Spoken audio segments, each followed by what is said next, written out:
Okay. We are live, and I will be talking to y'all on the other side after I play my interlude. Here we go. Here we go. Here we go.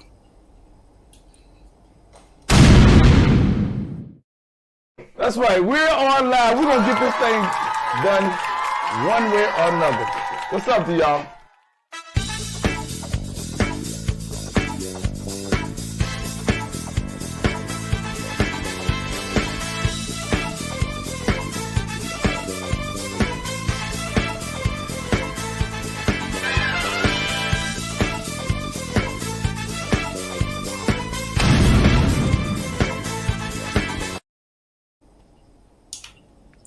Okay.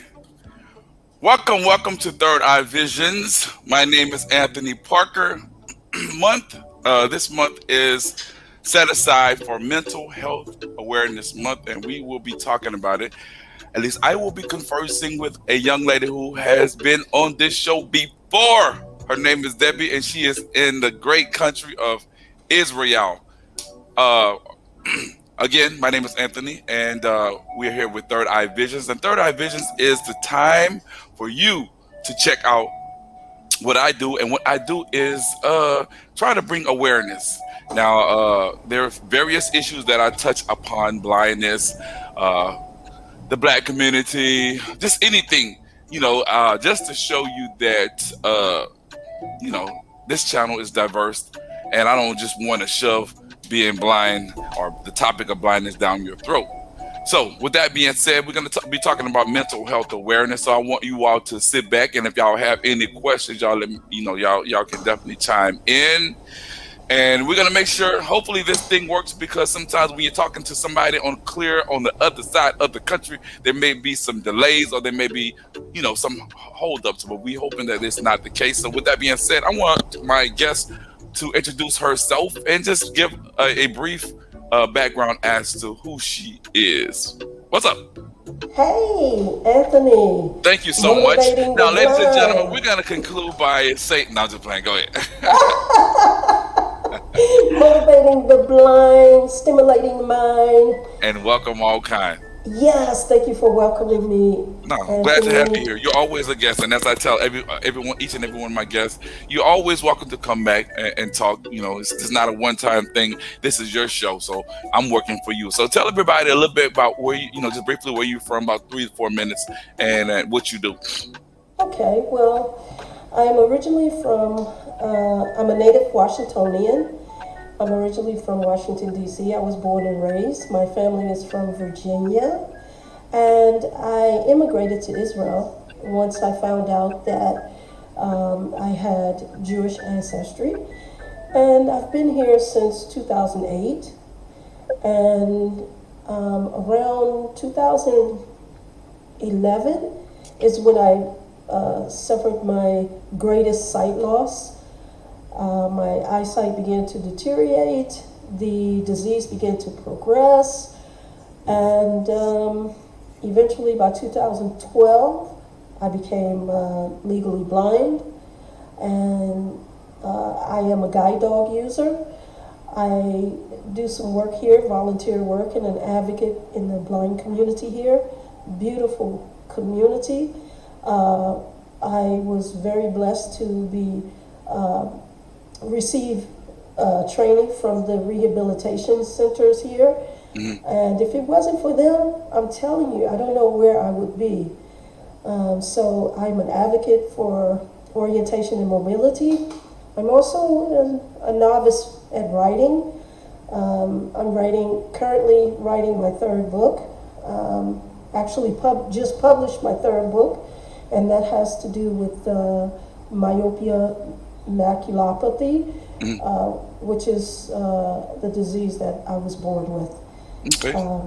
So that's it. I'm an amateur author and volunteer and advocate in the blind community. Okay. Can you And I speak have up? a guide dog. Okay, great. Well, I've done a lot of subjects on that about people having guide dogs, and some of them very interesting. I haven't decided to get one yet, but you're in Israel right now, right? Yes, I Can, am. can you speak up a little bit? Can you hear me now? Okay, that's great. Okay. Yeah, she's in the country of Israel, and as you know, there have been a war that has been going on. Do you know what's going on over there in terms of what's the problem? Why they, going at war, or why they are at war? Well, a lot of ego, Hmm. a lot of ego. And I would just say, I really I don't get political because I think that it's just worthless Hmm. in fighting the agenda from one side to another. And then what disturbs me the most is that you have people who are putting in their comments and they're talking about things that they really don't know because they've never been here. Hmm. And it's like somebody coming into your house and they see something. They've only been there for about 2 weeks, Hmm. and they go back and they talk about your house like it's been, like they've been living there for 2 or 3 years. And this is a problem for us because you can't get the full information and the full understanding of a conflict unless you live here. That's right, exactly. So If you, it's the old saying, you don't know. Uh, if you haven't walked a mile in my shoes, you don't know, something to that effect. Yeah, exactly, exactly. exactly. If you haven't walked even a foot in my shoes, You don't you know. would never know. And that segues us into what we're going to talk about, which is mental health, or you know mentally, things like this, wars, Oh, and with the pandemic and whatnot. A lot of that can cause a great deal of mental breakdowns, and just definitely. mental stress for everyone. And I want to bring you on and talk to you about it and see what we know, what we can come up and conjure up, and give some solutions, and just kind of clear the air, because as I mentioned, May is the month which is set aside for mental health awareness. But I think that we should focus on mental health 365 days of the year, not just just 1 month. But it's good that it's only it's dedicated, that we're able to concentrate on that particular time. So talk about as far as the mental health awareness, how knowledgeable are you in that category, in terms of what you can bring to the table to bring awareness to people in their mental health, and the stress and the depressions and things like that that's going on in people's minds. Wow. I would tell you, mental health is not, it's global, put it like that. Mm, And it affects every family. I'm not sure, I've never met a family where mental health has not been an issue. Here in Israel, you would expect that because you have trauma.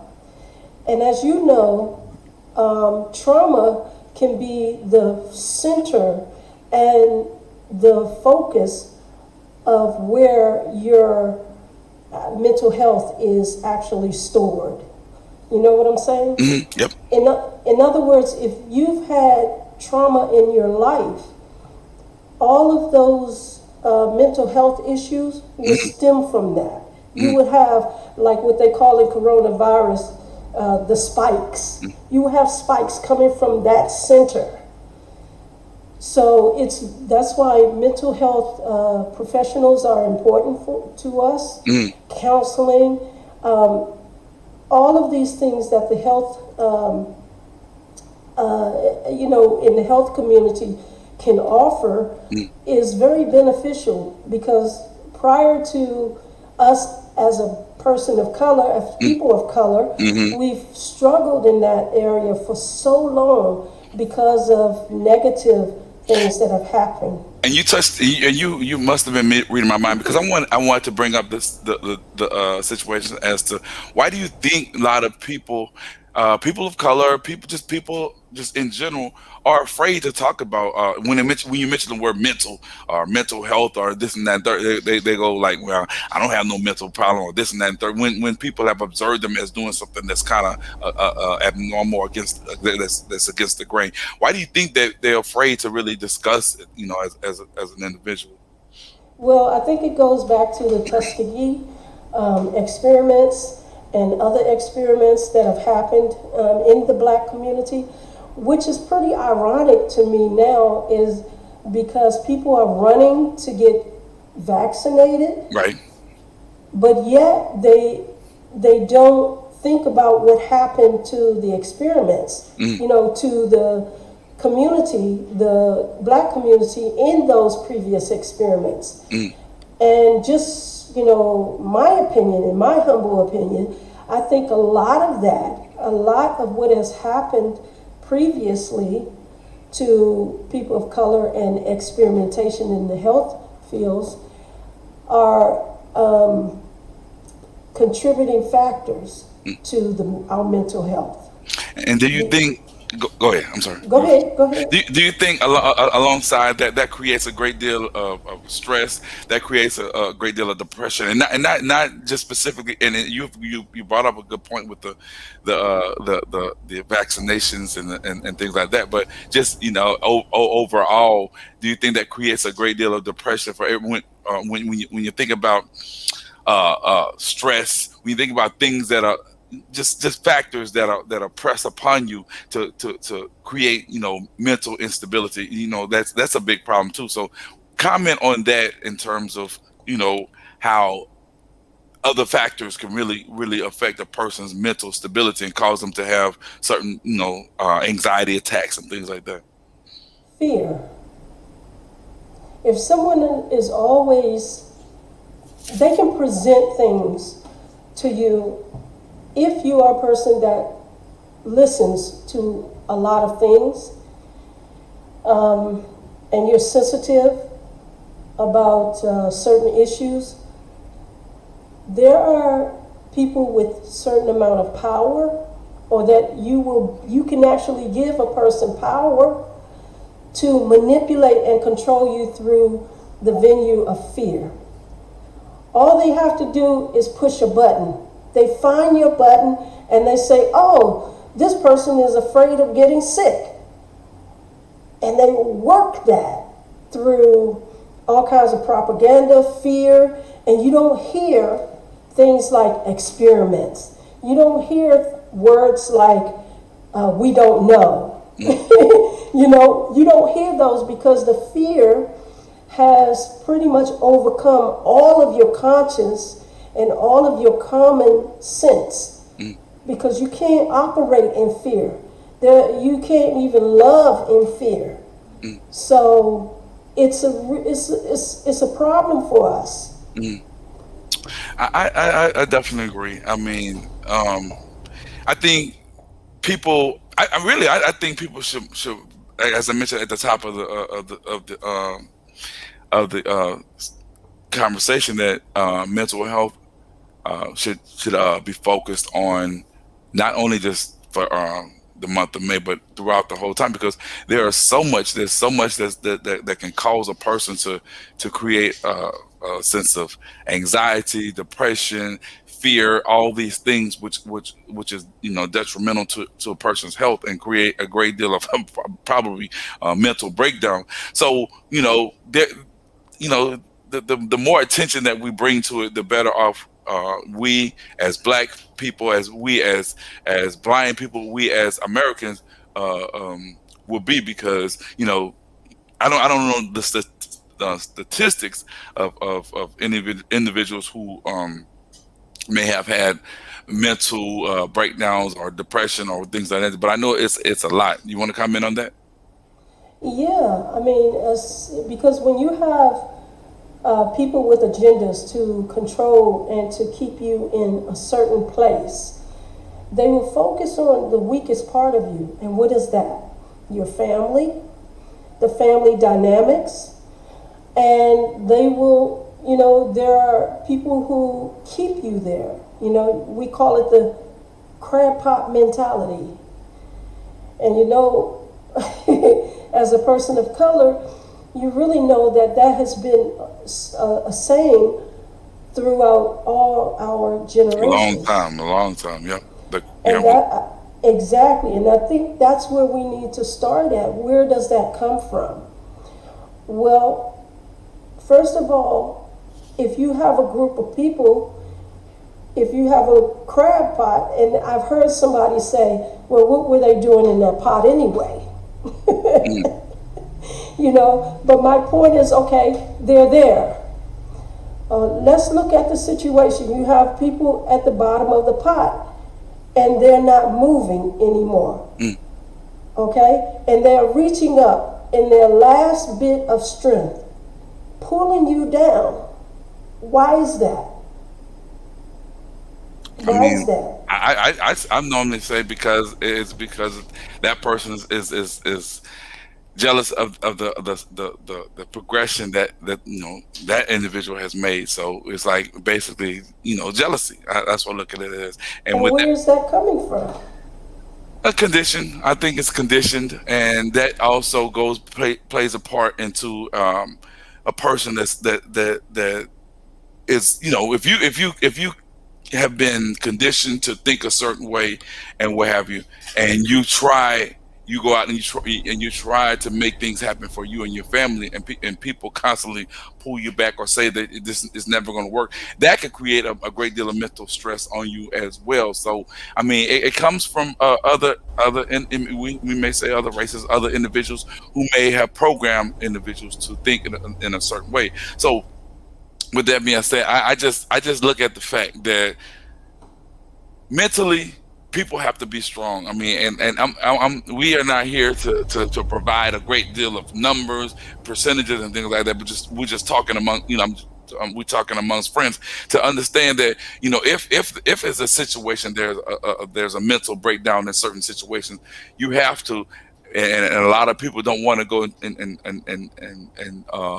get this checked, but you have to go and check and make sure that you are straight mentally, because there's nothing wrong with you asking for any type of help, or if you experience a certain situation. So to answer your question, a lot of that comes from being conditioned and being programmed and whatnot. And then if you build upon that and you try to make it happen and people still pull you back, then it creates a mental strain on that person. You want to comment on that? Exactly.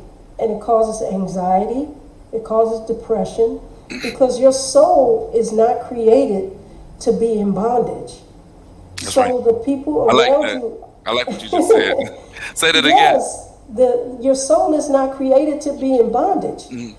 And the people around you, okay, if they don't have the motivation to succeed, okay, and they create an environment of impossibilities. So you know what happens? In order for that person to try to live and survive, they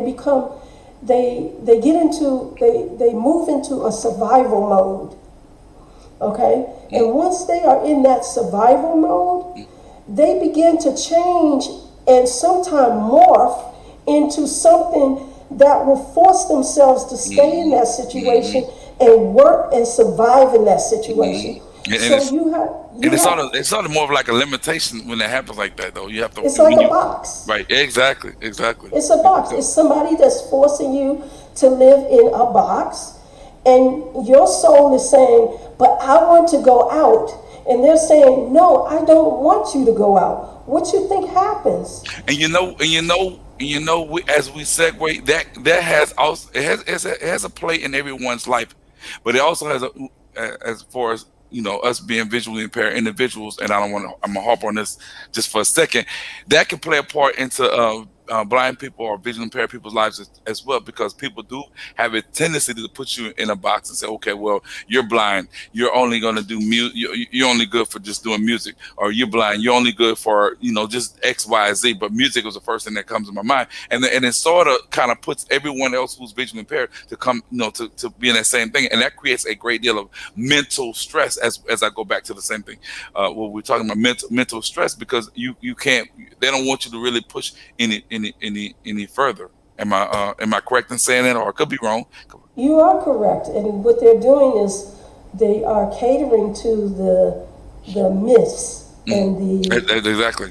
and all the cultural, traditional thinking and all that other stuff. That's what they are feeding into, and they're feeding it into you, and it all goes back to fear. For example, one thing that conditioned me was that I was when I was young, because my mother, I was an adopted baby, so my family adopted a blind baby, a visually impaired baby, and it was never accepted amongst the family. Mm. So what happens is the care that is required, the baby becomes neglected, and I was conditioned to ignore and to deny. There's nothing wrong with you. Mm. You saw that chair. I fall over a chair. You saw that chair. you And, know? and I, And, I'm glad that you brought up that scenario, because mentally, mhm, it could play a part in you, because people, not only just with blindness, people, just say you may have some other type of mental illness. People have a tendency, and I've noticed this, to say, "Oh, there ain't nothing wrong with you. You're all right," or whatever. And I'm just saying, in my community, and it may not be black men, but just in my community, where I was raised, by ignoring that, and just not trying to try to rectify, see what the problem is. You continue that, and it may have a problem. They continue to let this problem grow within them, and then they say, well, okay, well, they don't want to go see what's going on with me. Then, hey, going to continue. I may have a mental problem, but I'm going to continue with what I'm doing until I get some help. It's like, it's basically, and I might not be clear enough. It's like people have a tendency to ignore your situations, which are really a situation. You see what I'm saying? With you, it may be a situation, but to them, they just overlook it, like, oh, you're gonna be all right. But I don't know. denial. It's denial and it's Right. Yeah, inconvenient. exactly. You It's know, denial and and it's that inconvenient. creates a strain. That creates mental, like, man, okay, but they don't care. But I'm really dealing with a situation, but they don't care. You see what I'm saying? So you're right. Denial. And the thing is that that person that is untreated has such a heavy burden. It's so painful because where's the support? Yep. They're all alone in the world. Yep. So what happens? They go out and they self-medicate.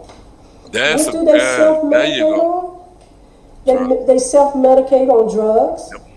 They become substance abusers. That's right. That's right. All of these things in order to save face in the That's what. community. Yeah. Exactly. Great point. Great point. Go ahead. That's why we have high incidence of family rape, ancestral rape, and then you have people who will take the side of the abuser and do the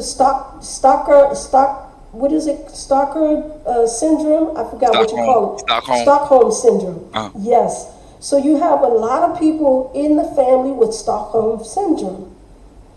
And people don't know it. They know something is not right, and they continue this mentality all through the family and all through generations. And it doesn't bother them that their family members are dying, overdosing, and all kinds of things at an early age. They haven't even reached the age of 40, and they're gone. that's a great point. That's a great point. So, what? Not trying to just move on from your point, but because you've made it so beautifully, you put it so beautiful. Hi, Cindy. Hi, Maria. Hi, everyone who have just joined us. I am speaking with my friend Debbie, and we are talking about mental health awareness today. This month is mental health awareness. I, as well as her, feel that mental health awareness should be discussed every day because there's so much stressfulness that's going on from the news to people talking. They're talking about politics to COVID to police shootings among with African Americans to the Asians. I mean, to white folks getting ridiculed in whatever way they that has been happening to them. So I mean, we all are dealing with it in one way or another. So we want to come on and just talk about it. And I want to ask you, what can we do? Like if we feel ourselves dealing with like stress, dealing with depression, or experiencing any particular signs, from friend to from friend to friend. What do you think we could do instead of like you talking about self-medicating? I'm about to go drink me 4 beers. I'm about to go smoke me some weed. I'm about to go do some lines. What do you think that we should do? I mean, because First, it's different in different communities. Go ahead. right, and first we have to realize um, we are who we are. Mm, You know, society cannot dictate to you how do you say it, what to do with your emotions. that's right. That's right. You know what I'm saying? Mm, We, as a people of color, we are naturally emotive. We have emotions that benefits and it benefits us. mm, Why? Because we're creative, mm, we're musical, mm, we have talents and gifts. And without these emotions, then we wouldn't be different. We wouldn't be unique in so who we are. so is it safe for you to say that we as African Americans, and that's what we're speaking of right now. And I don't know what the percentage is as far as people who are experiencing mental health. We are more able to divert the attention to something else by getting involved with certain situations because we are more creative. Yes, not only that, but that's a negative creation. In other words, we have the innate ability to, how can I say it? Our emotions are so powerful. Out of all the people on this earth, Mm, we have a strong emotional connection to one another, mm, to nature, mm, to our music, mm, to everything. And the world gravitates to that mm, because it's something that God created in us. mm, But when you take that and you allow another people group dictate to you how those emotions are to be used, and even go so far as teaching you how to abuse each other emotionally, then you have a problem. that's true. I got you on You that. have manipulation Mm, because you have some smart, creative black people out there, mm, people of color. And they go to these schools, they do everything, and they learn mm, how to manipulate you emotionally. mm, So instead of helping you to be the best that you can be, to use those gifts and talents, to steer those emotions and those behaviors in a positive, upward mobility, mm. um, they they learn how to Manipulate. turn you around and manipulate and control you. Mm, Because see, you have to remember, at the same time there was Jim Crow, you had more than 10 African American communities like Wall Street. mm. How many people know about that? Not to Why know. not focus on those communities? Why not find out how to create those communities and then build a secure environment around them? Why are you always focusing on the negative part of Jim Crow and not focusing on the positive creativity and the talents of our black people, our people of color who created cities and country, and not countries but cities? Mm. I agree with you. I really agree with you. And just listening to you, I can hear the passion, and I can hear that the stress that comes along Yes, with and we can't, and people may understand, well, why she's talking about that, because we can't help not focusing on it. And as I mentioned, there are various facets that may cause people to have mental breakdowns, depression, stress, all these other things. But you have to find ways to emerge. You have to find ways to divert that attention, right. yeah, to other situations. So I totally agree you wholeheartedly, and that applies to individuals who are visually impaired, individuals who Mm-hmm. may be experiencing other impairments or other situations that may cause them to end up being depressed, that may cause them to revert to taking drugs and things of that nature. Because I mean, I ain't gonna lie to you, I don't I don't know what having the proper mentality is, because my I may have some type of mental issue, so I don't like people to try to define it. But I know that me functioning in what they put together as a proper society, I want to at least stay focused on that aspect. So I think that we all should definitely take care of ourselves and each other. And if you see somebody that's slipping, that may be a bit depressed or maybe going through such situations, there's nothing wrong with, hey, what's wrong? Pull them to the side, because I mean, hey, people are leaving at a very fast pace, and if you care about somebody, you definitely need to take advantage of the times in which they are here. You want to comment on that? Exactly. I mean, how many times have we heard a guy say, when he's crying, I'm not supposed to cry. Hmm. In my neighborhood, when I was growing up, Hmm. whether you were a girl or a boy, you got punched in the chest, and you better not cry. You see what I'm saying? Yeah, I got you. Go ahead. This is, you see what I'm saying? So The mental toughness, yeah, creating that's that. not that's not mental toughness. That is oppression. Mm. Well, That well, comes well. straight. That I was just that speaking in terms of if you growing up in a neighborhood where there's a great deal of violence, there's a great deal of just adversities. People, that when you mentioned that sort of made me think back, because I heard my cousin like, look, I'm gonna make you tough, I'm gonna make you strong, I'm gonna make that's that important. But I see what you're talking about. Go ahead. that's oppression, and that's my point. Mm. We learn from an Right, I early got you. age, Yeah, okay, early okay. age, and we learn from community environments. And you don't tell. You don't tell. You better not tell. Mm, You better not cry. You better not tell. So at that point, it starts at such a young age, mm, and you develop this hardness and this insensitivity that is not about you. that's right. It's like it's not you. You develop this thing because of your environment, because of the people in your environment, the children that bully you, the children that force you to stand up and put out your chest, no matter whether you're a girl or a boy.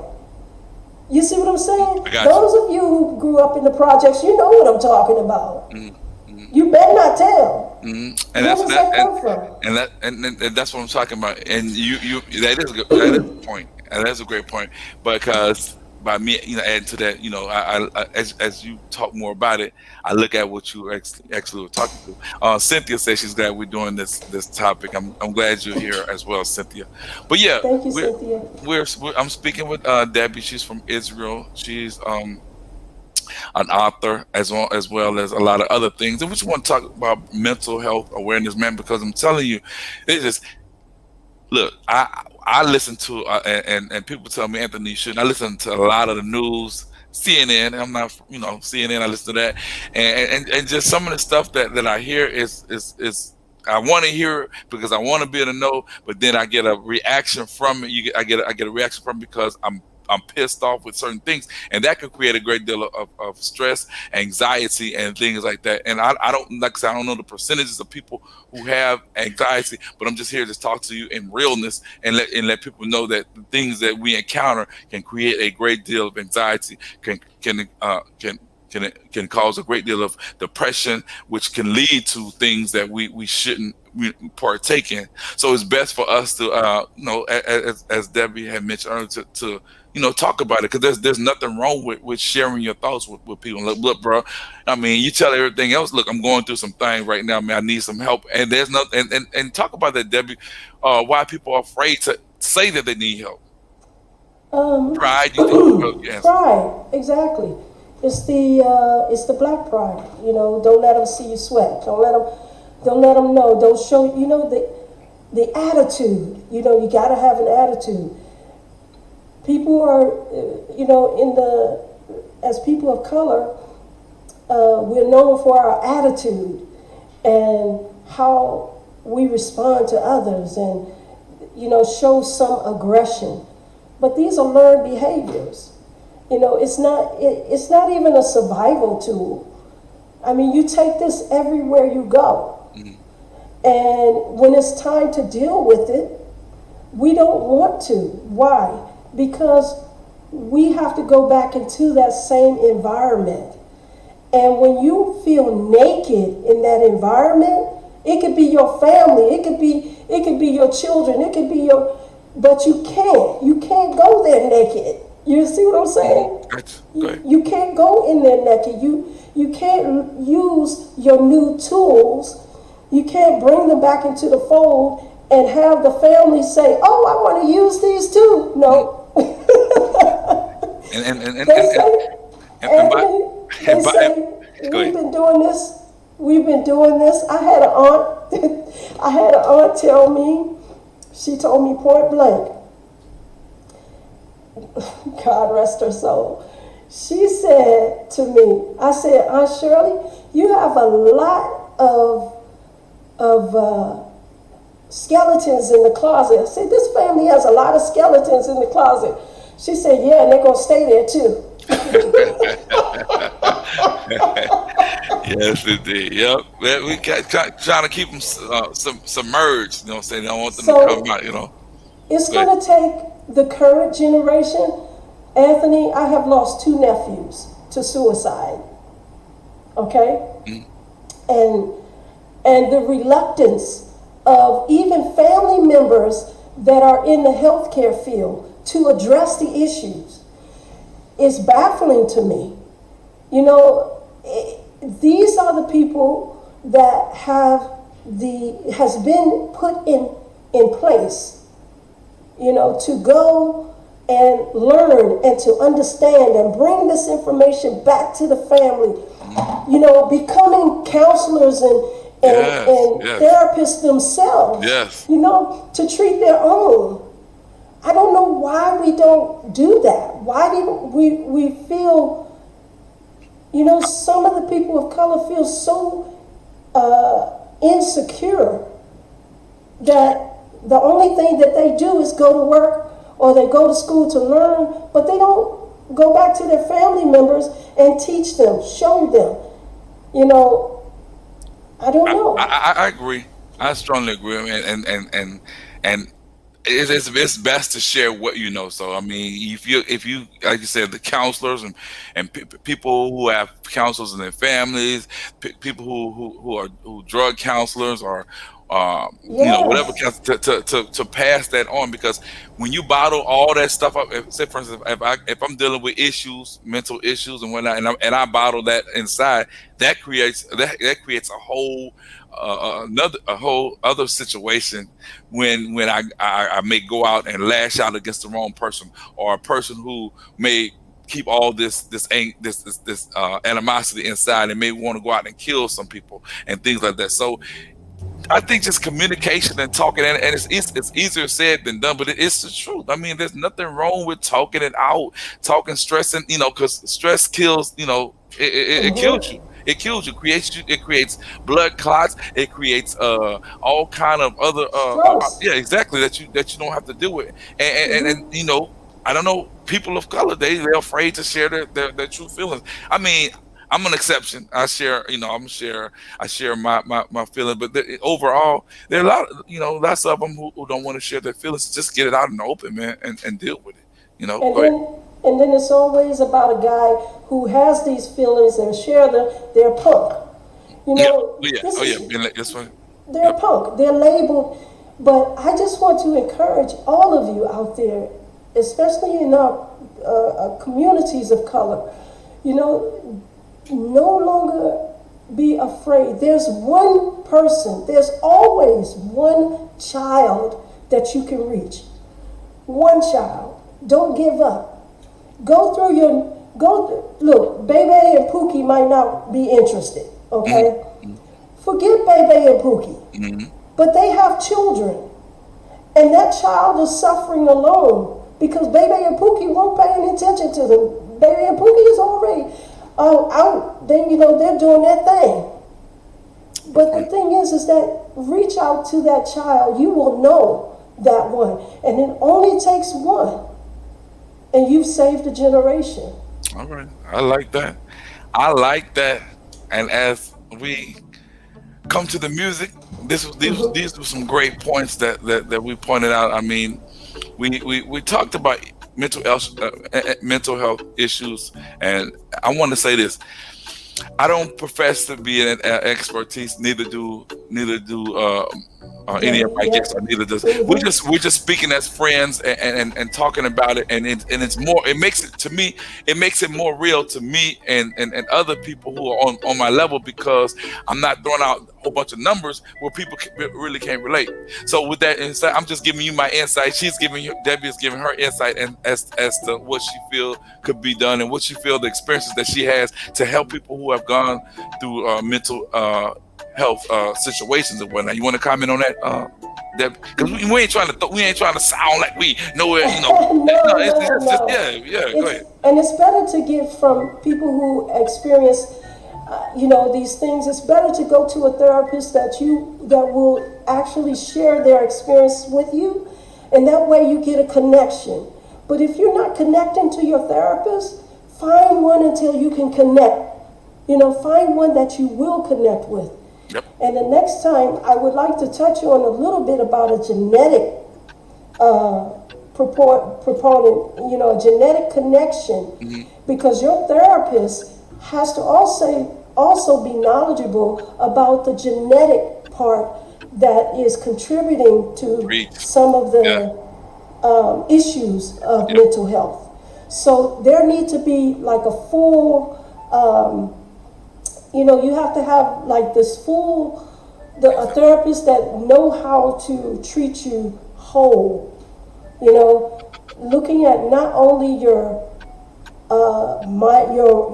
behavior or changing your mind and manipulating your behavior. No, they have to know at least something about the genetic Makeup. perspectives Hmm. and what is in your genes that are contributing to some of these things. That's all right. Yep, I agree with that.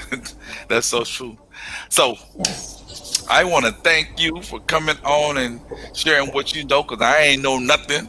I ain't gonna lie, but I learned something from it, because what I'm saying, I don't ever profess to know anything, because there's always room for open for learning. So with that being said, I Yes. want to thank you for coming on Thanks and for being, having me.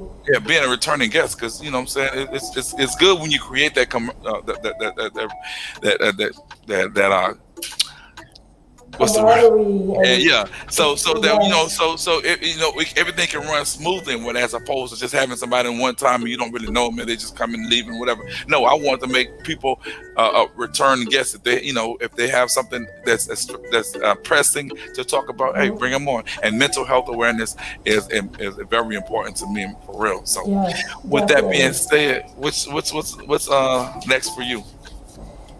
Well, as far as what? Just life. What you doing, girl? Life? Yeah, what you got Um, going? I As have no idea. I'm just moving through it and just enjoying life. I don't want to survive. I want to live. And I'm finally in my life mm, living. all right. So I'm not, I left that survival thing alone. Okay. Okay. Well, I'm about to sign off. I was on Instagram also but I'm about to sign off, and we're gonna chop it up some more. And I want to thank you again for coming on the shizzle, and tell everybody out there in Israel, I'll be out there pretty soon. All right. You guys, thank you for having me. And the subject is so huge and so wide and Right. so vast. Exactly. So take care, everyone, and be mindful of your mental health. You are special. God makes no mistakes. Amen. Amen. All right then. Amen. Thank you. All right. All right. All right. Okay. All right. Hang Bye on. I'm bye. gonna give you a call in a few seconds. Okay. All right. Bye bye.